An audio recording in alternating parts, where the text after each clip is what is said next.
Bon, allô, moi c'est Sonia. Je suis chez Appel maintenant à Giraud depuis un peu plus de 10 ans. J'ai commencé avec un projet de maîtrise et dès la première rencontre avec les gens de Giraud, Mélanie Deslongchamps, j'ai compris qu'ils avaient l'esprit ouvert envers l'innovation, envers la recherche fondamentale, la recherche appliquée et aussi la capacité de passer de la recherche vers l'action.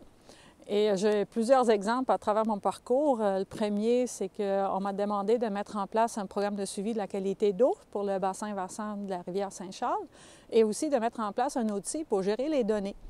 Et quand j'ai dit que ce n'était pas possible de gérer les données avec les outils existants, un collègue de travail de l'époque, Hervé, a dit on va faire une base de données et on nous a donné les moyens pour le faire.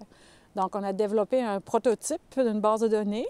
Et pour qu'il puisse survivre, cette base de données-là, on m'avait dit ça serait peut-être pas mauvais si tu fondes une entreprise pour pouvoir le commercialiser. Donc maintenant, cet outil-là de gestion de données est maintenant commercialisé à travers l'entreprise Watershed Monitoring sous le nom Inky et est rendu même en France, donc utilisé à travers le monde maintenant. Ensuite, on m'a encouragé de continuer encore plus loin, de faire cette maîtrise-là, d'avoir fondé l'entreprise, mais dire, mais ce serait peut-être pas mauvaise si tu faisais un doctorat aussi. Alors, on m'a encouragé de faire un doctorat à travers de ça, toujours garder un pied dans la Giraud. Et en fait, ce qui, jusqu'à aujourd'hui, c'est qu'on nous donne des opportunités, on nous pousse, mais dans le bon sens. On nous permet l'innovation, la recherche, comme je l'ai déjà dit, d'aller toujours une étape plus loin. Et après ça, en plus, ce qui est admirable, c'est qu'on réussit de convaincre les partenaires de passer de cette recherche-là, de ces connaissances-là qui sont acquises à travers la recherche pour passer à l'action. Donc, et ça en travaillant avec les gens, non en confrontation, mais en collaboration avec toute la communication, avec les médias, communication à travers les médias, mais dans la bonne façon, dans la collaboration, dans l'enseignement, dans l'explication et de faire la même chose avec les citoyens, avec les élus.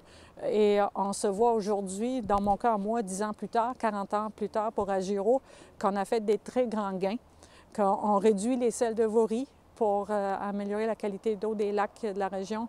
On a commencé à acheter des terrains pour la conservation, pour la préservation. On fait des travaux innovants par rapport à la gestion des eaux pluviales. On est rendu aussi à des projets pour le raccordement à l'égout, la réduction des eaux usées.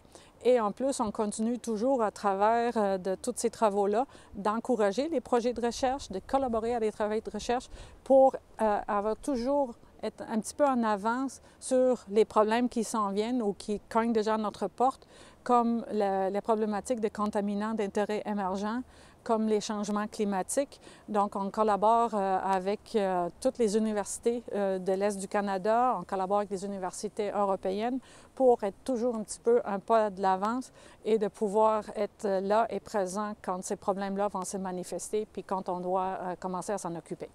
Alors voilà, on ne peut pas lâcher la place.